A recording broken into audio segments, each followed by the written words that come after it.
जय हिंद साथियों, इस एग्जाम के लिए ज्ञान बिंदु का 15 प्रैक्टिस सेट वाला जो नया बुक आया है साथियों, इस बुक से हम लोग आज के इस क्लास में 50 सेलेक्टेड प्रश्नों को कवर करने वाले हैं, जो कि आपके एग्जाम के लिए बहुत ज़्यादा इम्पोर्टेंट रहेगा। साथियों, इस बुक से एग्जाम में क्वेश्चन जरूर पूछा जाता है, इसलिए आप लोग पूरा सेट को ध्यान से लगाइए। तो देखिए, इस बुक का सबसे शानदार क्वेश्चन है, निम्नलिखित में से कौन बॉम्बे आर्य समाज के प्रथम अध्यक्ष चुने गए थे। चले सभी ऑप्शन को ध्यान से पढ़िएगा और प्रत्येक स्टूडेंट को नीचे लाइव चैट में या फिर कमेंट बॉक्स में अपना अपना आंसर करते चलना है, जिससे कि आप सभी का प्रॉपर तरीके से रिवीजन भी हो सके। तो बॉम्बे आर्य समाज के प्रथम अध्यक्ष चुने गए थे श्यामजी कृष्ण वर्मा। यहाँ पर फर्स्ट ऑप्शन आपका सही जवाब है, श्यामजी कृष्ण वर्मा। आइए दूसरा क्वेश्चन देखिए, ब्रह्मपुत्र नदी को बांग्लादेश में किस नाम से जानते हैं। एक एक क्वेश्चन आपके एग्जाम के लिए बहुत ज़्यादा इंपॉर्टेंट है, इसलिए एक भी प्रश्न को आप लोग स्किप ना करें। तो ब्रह्मपुत्र नदी को बांग्लादेश में जमुना के नाम से जाना जाता है। किस नाम से? जमुना के नाम से। अगला क्वेश्चन, सितारों में अक्षय ऊर्जा के स्रोत का कारण क्या है। चलिए बताइए इस क्वेश्चन का आंसर क्या होगा। तो सितारों में अक्षय ऊर्जा के स्रोत का कारण है हाइड्रोजन का हीलियम में परिवर्तन। यहाँ पर फर्स्ट ऑप्शन आपका सही है। अब हाइड्रोजन की बात करें तो इसकी खोज किसने किया था? हेनरी कैवेंडिश ने। हाइड्रोजन जो है ब्रह्मांड में सबसे अधिक मात्रा में है। अगला क्वेश्चन, जीवाणु कोशिका में सूत्रकणिका की संख्या कितनी होती है। तो देखिए, सूत्रकणिका ये हिंदी नाम है, इसी को इंग्लिश में बोलते हैं माइटोकॉन्ड्रिया। तो जीवाणु में माइटोकॉन्ड्रिया नहीं होता है, इसलिए जीवाणु कोशिका में सूत्रकणिका की संख्या कितना होगा? तो 0 होगा। यहाँ पर सी ऑप्शन राइट है। आगे देखिए, पटना विश्वविद्यालय की स्थापना किस वर्ष की गई थी। फटाफट से आप लोग आंसर लगाते चलिए। तो पटना विश्वविद्यालय बिहार का पहला विश्वविद्यालय था, इसकी स्थापना 1917 में किया गया था। यहाँ पर बी ऑप्शन आपका राइट है। अच्छा, अगर आपसे पूछे पटना उच्च न्यायालय की स्थापना कब हुई थी, तो इसको भी याद रखिएगा, 3 फरवरी को, 3 फरवरी 1916 को पटना उच्च न्यायालय की स्थापना होती है। चलिए आगे देखिए, क्वेश्चन नंबर 6, बिहार में पाल वंश की स्थापना के समय पाल वंश की राजधानी कहाँ पर स्थित थी। और साथियों, इस एग्जाम के लिए अभी 2 क्लास स्टार्ट किया गया है, एक दोपहर 3 बजे, दूसरा क्लास रात में 8 बजे। तो दोनों क्लास को डेली अटेंड करें। तो इसका सही जवाब है मुंगेर। अच्छा, पाल वंश की स्थापना किसने किया था? तो गोपाल ने किया था। आगे देखिए, भारत में वहाबी आंदोलन की शुरुआत निम्नलिखित में से किसके द्वारा किया गया था। तो वहाबी आंदोलन की शुरुआत किसके द्वारा किया गया था? तो सैयद अहमद बरेलवी के द्वारा। बी ऑप्शन यहाँ पर आपका सही है। अगला क्वेश्चन, राष्ट्रपति का रिक्त स्थान कितने दिनों में भर लेना अनिवार्य है। तो इसका सही जवाब है 6 माह में। बी ऑप्शन राइट है, 6 माह। आगे देखिए, कुबेर का समानार्थी शब्द क्या होगा, बताइए। तो कुबेर का समानार्थी शब्द क्या हो जाएगा? धनराज। यहाँ पर फर्स्ट ऑप्शन राइट है, धनराज। अगला क्वेश्चन, सितंबर 2025 में बिहार की किस युवा शतरंज खिलाड़ी को अंतर्राष्ट्रीय शतरंज महासंघ ने राज्य की पहली महिला फिडे मास्टर की उपाधि प्रदान की। करंट अफेयर्स का क्वेश्चन है, इसको याद कर लीजिए, मरियम फातिमा। फर्स्ट ऑप्शन आपका राइट है, मरियम फातिमा। ठीक है, बिहार की किस युवा शतरंज खिलाड़ी को? तो मरियम फातिमा को। आगे देखिए, निम्न कथनों को पढ़कर गलत कथन को चुनिए। तो यहाँ पर गलत ऑप्शन को आपको सेलेक्ट करना है। तो न्यायपालिका कानून की रक्षा करती है, बिल्कुल सही है। राजनीतिक कार्यपालिका अस्थायी कार्यपालिका से अधिक शक्तिशाली है। विधानमंडल कानूनों को लागू करता है, ये गलत है। विधानमंडल का काम है केवल कानून बनाना, लागू करवाना नहीं। तो ये वाला आपका गलत है, बाकी सभी कथन क्या है? सही है। आगे देखिए, निम्नलिखित में से बिहार के किस जिले से गंगा नदी नहीं गुजरती है? तो इस क्वेश्चन पर आप लोग स्टार मार्क कर लीजिए। देखिए, बिहार में गंगा नदी जो है टोटल 12 जिलों से होकर गुजरती है, जिसमें से पूर्णिया आपका नहीं आता है, बाकी सारण, भोजपुर, बक्सर, भागलपुर, पटना ये सभी आता है। आगे देखिए, यदि विधानमंडल का कोई सदस्य संसद का सदस्य होता है तो कितने दिनों के अंदर विधानसभा की सीट खाली करनी होगी? और आप लोग सेशन को अधिक से अधिक शेयर करें ताकि ये जो हम ज्ञान बिंदु का सेट स्टार्ट किए हैं ये आपका चलता रहे। तो इसका सही जवाब हो जाएगा 14 दिन। कितना हो जाएगा? 14 दिन। आगे देखिए, विद्युत ऊर्जा को यांत्रिक ऊर्जा में बदलने का कार्य किस उपकरण द्वारा किया जाता है? बताइए।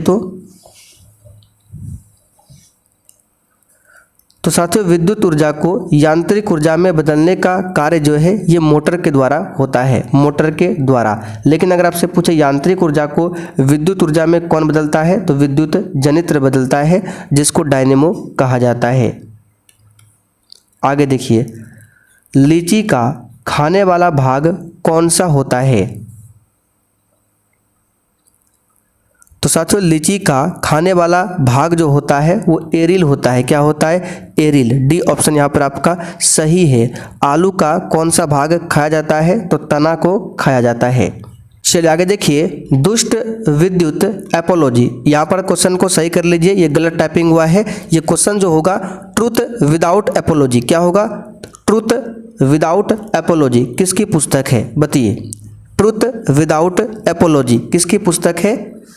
तो याद कर लीजिए, इसका सही जवाब क्या हो जाएगा? आचार्य प्रशांत की पुस्तक है, आचार्य प्रशांत। आगे देखिए, भारत के नियंत्रक और महालेखा परीक्षक की नियुक्ति डैश द्वारा की जाती है? तो साथियों, नियंत्रक और महालेखा परीक्षक की नियुक्ति भारत के राष्ट्रपति के द्वारा किया जाता है, भारत के राष्ट्रपति के द्वारा। आगे देखिए, जब प्रकाश पुंज आगे बढ़ने पर एक बिंदु पर मिलती है तो उसे क्या कहा जाता है? तो साथियों, उसे क्या कहा जाता है? तो उसे अभिसारी किरणपुंज कहा जाता है, अभिसारी किरणपुंज। आगे देखिए, सोने और चांदी जैसे धातुओं के आभूषण के शुद्धिकरण में किस अम्ल का उपयोग किया जाता है? तो यहाँ पर इसका सही जवाब क्या हो जाएगा? तो इसमें नाइट्रिक अम्ल का उपयोग किया जाता है। इसका सूत्र होता है HNO3, नाइट्रिक अम्ल।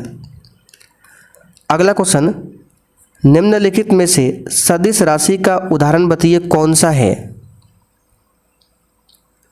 तो सदिश राशि यहाँ पे वेग हो जाएगा, बाकी दूरी, चाल, द्रव्यमान ये अदिश राशि का उदाहरण है। आगे देखिए, शेर ए मैसूर के नाम से किसे जाना जाता है? इस क्वेश्चन को प्रैक्टिस सेट में कई बार बता चुके हैं। बताइए, शेर ए मैसूर के नाम से किसे जाना जाता है? तो साथियों, शेर ए मैसूर के नाम से टीपू सुल्तान को जाना जाता है। किसे? टीपू सुल्तान को। टीपू सुल्तान की मृत्यु 1799 में होती है, चौथे आंग्ल मैसूर युद्ध के दौरान। आगे देखिए, बाड़ा लाचा दर्रा किस राज्य में स्थित है? बताइए। तो साथियों, बाड़ा लाचा दर्रा जो है किस राज्य में स्थित है? इसका सही जवाब क्या हो जाएगा? तो ये हिमाचल प्रदेश में स्थित है, हिमाचल प्रदेश में। प्रकाश छोटे छोटे कणों से मिलकर बना है, जिन्हें क्या कहते हैं? तो साथियों, इसे कणिका बोला जाता है। क्या बोला जाता है? कणिका। और प्रकाश जो है विद्युत चुंबकीय तरंग का उदाहरण है। आगे देखिए, एक लेंस की शक्ति मुख्य रूप से डैश पर निर्भर करती है? तो एक लेंस की शक्ति जो है ये मुख्य रूप से लेंस की वक्रता त्रिज्या पर निर्भर करती है। इसको याद कर लीजिए, लेंस की वक्रता त्रिज्या पर। दिए गए वाक्यांश के लिए एक शब्द दीजिए, इंद्रियों से परे। इसके लिए एक शब्द क्या होगा? तो याद रखिएगा, अतीन्द्रिय। क्या होगा? अतीन्द्रिय। अगला क्वेश्चन, निम्नलिखित में से कौन सा रोग पारे के साथ विषाक्तता के कारण होता है? तो ये कौन सा रोग है? तो ये है मिनी माता रोग, मिनी माता रोग। बी ऑप्शन यहाँ पर आपका सही है। अच्छा, कैडमियम के प्रदूषण से कौन सा रोग होता है? तो इटाई। पोलियो जो है वायरस के कारण होता है। सूखा रोग विटामिन डी की कमी के कारण। ब्रिटिश हाउस ऑफ कॉमन्स के लिए चुनाव लड़ने वाले पहले भारतीय कौन थे? अब यहाँ से दो तरह के क्वेश्चन बनेंगे और अक्सर बच्चे जो है गलत करके चले आते एग्जाम में। देखिए यहाँ पर क्या पूछा गया है, ब्रिटिश हाउस ऑफ कॉमन्स में चुनाव लड़ने वाले पहले भारतीय। तो चुनाव लड़े थे लेकिन हार गए थे, और चुनाव लड़ने वाले पहले भारतीय थे व्योमेश चंद्र बनर्जी। कौन थे? व्योमेश चंद्र बनर्जी। लेकिन अगर आपसे पूछे ब्रिटिश हाउस ऑफ कॉमन्स के लिए चुनाव जीतने वाले पहले भारतीय कौन थे, तब आपको आंसर करना है दादा भाई नौरोजी, जिन्हें भारत का वृद्ध पुरुष भी कहा जाता था। ठीक, कहा जाता है। ये चुनाव जीते थे और ये केवल लड़े थे लेकिन जीते नहीं थे, तो दोनों अलग है। प्लास्टर ऑफ पेरिस का रासायनिक नाम क्या होता है, बताइए। तो इसका आंसर है कैल्शियम सल्फेट हेमीहाइड्रेट। ठीक है, और प्लास्टर ऑफ पेरिस का सूत्र क्या होता है? CaSO4 into half H2O। क्या होता है? Half H2O। आगे देखिए, हैजा निम्नलिखित में से किसके कारण उत्पन्न होती है? तो साथियों, हैजा जो है जीवाणु के कारण उत्पन्न होता है, जीवाणु। आगे देखिए, बाबर ने अपनी आत्मकथा पुस्तक तुजु के बाबरी को किस भाषा में लिखा था? तो तुजु के बाबरी को किस भाषा में लिखा था? तो तुर्की भाषा में। ठीक है, तुर्की भाषा में। फर्स्ट ऑप्शन आपका सही जवाब है। आगे देखिए, एक आदमी अचानक एक बाघ को देखता है, उसकी धड़कन बढ़ जाती है तथा रक्तचाप भी बढ़ जाता है, तो इस समय कौन सा हार्मोन उसके शरीर से निकलता है, बताइए। तो याद रखिएगा एड्रेनलिन हार्मोन। डी ऑप्शन यहाँ पर आपका सही है। इंसुलिन हार्मोन के बारे में कई बार बता चुके हैं, यह अग्नाशय के बीटा सेल से निकलता है। भारत का भौगोलिक दृष्टिकोण बताइए स्थित है? तो ये उत्तर पूर्वी गोलार्ध में है। कहाँ पर है? उत्तर पूर्वी गोलार्ध में। आगे देखिए, भारत में पंचायती राज व्यवस्था की त्रिस्तरीय संरचना क्या है? तो इसका सही जवाब क्या हो जाएगा? क्या है? तो ग्राम पंचायत है, पंचायत समिति है और जिला परिषद है। ठीक है, अगला क्वेश्चन, उष्णकटिबंधीय सदाबहार वन का प्रमुख क्षेत्र निम्न में से कौन नहीं है? तो अंडमान निकोबार द्वीप समूह में उष्णकटिबंधीय सदाबहार वन देखने को मिलेगा। उत्तर पूर्वी राज्यों में जैसे असम वाले राज्य और पश्चिमी घाट की पश्चिमी ढाल, यहाँ पर भी आपको सदाबहार वन मिलेंगे, लेकिन राजस्थान में नहीं मिलेगा। सदाबहार वन का मतलब होता है जो साल भर हरा भरा रहता है। ठीक है, तो राजस्थान में ऐसा देखने को नहीं मिलता है। कहाँ कहाँ पर देखने को मिलेगा, इसको याद कर लीजिए, ये भी पूछता है। संविधान के किस अनुच्छेद के अंतर्गत वित्त आयोग का प्रावधान है? तो अनुच्छेद 280 के अंतर्गत वित्त आयोग का प्रावधान किया गया है। संविधान के 92वां संविधान संशोधन अधिनियम द्वारा निम्नलिखित में से किस भाषा को 8वीं अनुसूची में शामिल नहीं किया गया? तो 8वीं अनुसूची में टोटल 22 भाषाओं का उल्लेख मिलता है, जिसमें उड़िया भाषा नहीं है। बाकी मैथिली, डोंगरी, बोडो ये सभी है, उड़िया नहीं है। पौधों में फ्लोएम उत्तक मुख्यतः किसके परिवर्तन हेतु उत्तरदायी होता है?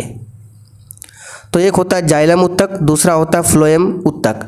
तो जाइलम उत्तक और फ्लोएम उत्तक का काम अलग अलग है। फ्लोएम उत्तक का काम क्या है? खाद्य पदार्थ का परिवहन करना। जाइलम का काम क्या है? जल का और खनिज का परिवहन करना। मानव शरीर के दांत निम्न में से किसका बना होता है? तो दांत जो है कैल्शियम फॉस्फेट का बना होता है, कैल्शियम फॉस्फेट का। ताजमहल का वास्तुकार निम्नलिखित में से कौन था? तो साथियों, ताजमहल का वास्तुकार कौन था? इसका आंसर क्या हो जाएगा? तो उस्ताद अहमद लाहौरी। आगे देखिए, निम्न में से कौन सा पौधा कीटभक्षी पौधा का उदाहरण है? तो पिचर प्लांट ये कीटभक्षी पौधा का उदाहरण है। कंप्यूटिंग में एक निब्बल डैश के बराबर होता है। तो एक निब्बल 4 बाइट के बराबर होता है, याद कर लीजिए 4 बाइट। आंख लगना मुहावरे का सही अर्थ क्या है? तो नींद आ जाना। क्या हो जाएगा? नींद आ जाना। अगला क्वेश्चन, अधातुएं, यहाँ पर सही कर लीजिए क्या होगा? अधातुएं सामान्यतः विद्युत की कुचालक होती है, हालांकि ग्रेफाइट, यहाँ पे क्या ग्रेफाइट होगा? ग्रेफाइट विद्युत का एक सुचालक होता है। क्यों? तो विद्युत सुचालक होने के लिए उसमें मुक्त इलेक्ट्रॉन होना चाहिए, तभी करंट का फ्लो होता है। तो करंट फ्लो होने के लिए उसमें मुक्त इलेक्ट्रॉन होने चाहिए। तो अधातुएं जो है सामान्यतः विद्युत की कुचालक होती है, लेकिन ग्रेफाइट क्या है? इसमें मुक्त इलेक्ट्रॉन होता है, इसलिए इससे विद्युत सुचालक होता है। यहाँ पर फर्स्ट ऑप्शन आपका राइट है। हाइड्रोजन बम किस सिद्धांत पर कार्य करता है? देखिए, हाइड्रोजन बम और परमाणु बम दोनों अनियंत्रित सिद्धांत पर काम करता है। अनियंत्रित, तो नियंत्रित वाला तो होगा नहीं। अब बचा अनियंत्रित विखंडन और ये अनियंत्रित संलयन। तो हाइड्रोजन बम संलयन पर काम करता है, अनियंत्रण संलयन, और परमाणु बम अनियंत्रित विखंडन पर काम करता है। तो दोनों को ध्यान रखिएगा। आगे देखिए, भारत का सबसे बड़ा प्राकृतिक बंदरगाह कौन सा है? तो मुंबई बंदरगाह है। कौन सा है? मुंबई बंदरगाह। अगला क्वेश्चन, अरावली श्रेणी की सबसे ऊंची चोटी बताइए कौन सी है? तो अरावली की सबसे ऊंची चोटी है गुरु शिखर, जो कि राजस्थान में देखने को मिलेगा। भारत का सबसे ऊंचा बांध निम्नलिखित में से कौन सा है? तो बहुत सिंपल सा क्वेश्चन है, टिहरी बांध भागीरथी और भिलंगना नदी के संगम पर बना हुआ है। अगला क्वेश्चन, प्रत्येक राज्य से राज्यसभा के लिए चुने जाने वाले सदस्यों की संख्या किस अनुसूची से निर्धारित की जाती है? तो ये चौथी अनुसूची से निर्धारित की जाती है। संविधान में टोटल 12 अनुसूची है। आर्थिक दृष्टिकोण से सबसे महत्वपूर्ण चट्टान निम्नलिखित में से कौन सी है? तो सबसे महत्वपूर्ण चट्टान है धारवाड़ चट्टान, डी ऑप्शन सही है। अगला क्वेश्चन, हिंदी साहित्य के इतिहास के किस काल को वीर गाथा काल भी कहा जाता है? वेरी इंपॉर्टेंट प्रश्न है, याद रखिएगा, आदि काल को। पहला ऑप्शन राइट है। तो साथियों, आज का सेट ज्ञान बिंदु का यहाँ पर समाप्त होता है। अगर आपको ऐसे ही डेली क्लास चाहिए रेगुलर, तो सेशन को अधिक से अधिक शेयर करें। और एग्जाम के लिए अगर आपको वन लाइनर जीके जीएस का नोट्स, पिछले 10 से 12 साल का question bank, special Bihar GK GS का नोट्स चाहिए, तो मात्र 49 में सब कुछ आपको दिया जा रहा है। ये व्हाट्सअप नंबर है, इस पर मैसेज करके बता सकते हैं।